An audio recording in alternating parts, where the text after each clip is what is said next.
A Tesedik díjat azok nyerhetik el, akik kiváló munkásságukkal hozzájárultak a népfőiskolák szakmai fejlődéséhez és támogatásához.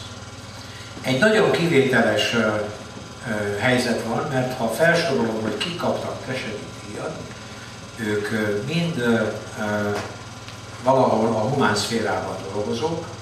Itt pedig most nagy tisztelettel köszöntöm dr. Balázs László, elnök vezérigazgató urat, a Volksbank zárt körű részvénytársaság elnök vezérigazgató.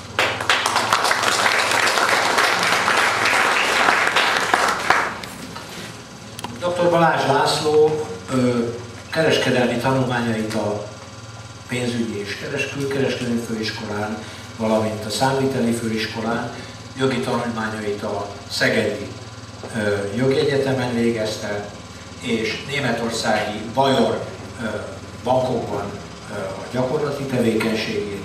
2001-től igazgatósági tagja lett a Volksbank ZRT igazgatóságának, és 2002-től elnök vezérigazgatója. A vállalat vezető kézikönyve társszerzője, a Vállalkozók Országos Szövetségének társelnöke, 2007-ben kitüntette a gazdasági miniszter, és 2008-ban elnyerte az év bankára díjat. És 2008-ban a Magyar Népfőiskolai Társaság elnökségének döntése alapján elnyerte a Tesedik Sámuel díjat is, mert hogy a bank sajátos szociális érzékenysége folytán nagyban hozzájárult a Magyar Népfőiskolai Társaság szakmai és infrastruktúrális fejlődéséhez. Engedjék meg, hogy tisztelettel átadjam ezt a díjat dr. Balázs László elnök vezérigazgató úrnak.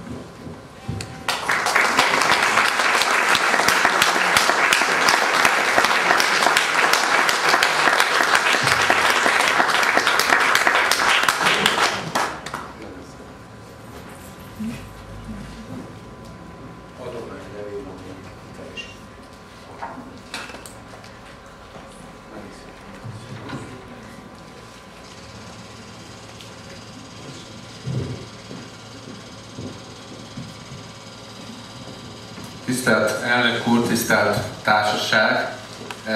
Nagyon nagy öröm számomra ez a díj, és nagyon nagy megtiszteltetés, és ezúton is szeretném megköszönni ennek a kiváló címnek és ennek a kiváló adománynak azért, hogy rám gondoltak és ezzel megtiszteltek.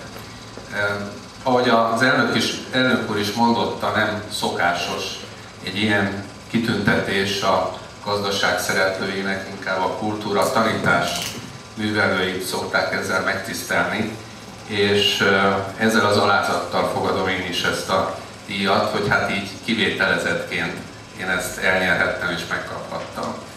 Akkor, amikor ezt átvettem, vagy ahogy jöttem ide, egy szép tanítás jutott eszembe, szép evangéliumi tanítás, amit valamennyien ismerünk a talentumokról, és azon gondolkodtam, hogy mi az, amit én tanulhattam és tanulhatok ebből a tanításból, és mi az, amit a maga munkája során nekem meg kell élnem ebből a tanításból. És röviden az evangéliumi üzenet az egy példázattal él, amikor elmegy az Úr és a szolgái között szétosztja vagyonának egy részét, és azzal bízza meg őket, hogy amíg ő távol van, addig megfelelően gazdálkodjanak ezekkel a rájuk bízott vagyonnal vagy talentumokkal. Majd amikor visszajön az Úr, akkor beszámoltatja a szolgáit, hogy hát hogyan gazdálkodtak a rájuk bízott talentumokkal. A 3 szolgából 2 nagyon boldogan és büszkén mondja, hogy hát ő ezeket befektette, és most az urának lényegesebben többet ad vissza, mint amit kapott. De van egy harmadik szolga, amelyik csak azt tudja mondani, hogy hát ő elásta ezt a bizonyos talentumot, amit rájuk bíztak, és hát nagyon leszídja az Úr a szolgáját, mert hogy nem kellett volna elásnia, úgy szól a tanítás szó szerint, hogy hát miért nem bízta rá a pénzváltókra ezt a talentumot, és miért nem forgatta a pénzváltóknál helyes módon, és gyarapította ezt a vagyon. Tehát a magam szakmájának a képviselői már az evangélium időkben is ott voltak, és nekem is tanulnom kell ezektől az elődöktől, hogy jó magam, hogyha számon kérnek, akár a részvényeseim, akár a társadalmom, akkor be tudjak számolni, hogy azok a talentumok, vagy azok a pénzek, amit rám, mint bankra bíznak, hogyan gazdálkodok velük.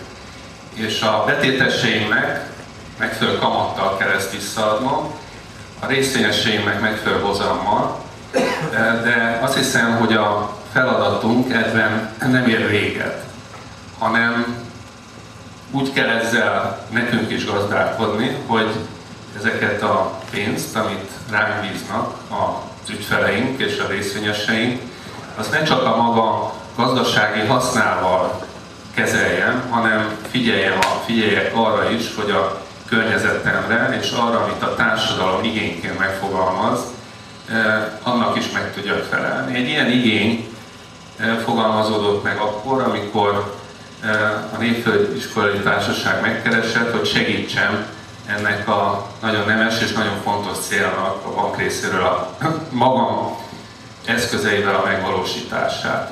Hát ezeket a pénzeket, amiket rám bíztak, egy részét, egy kis részét talán, hogy tudnám jobban hasznosítani, mint hogyha nem a talentumokra, a tudás gyarapítására fordítanánk.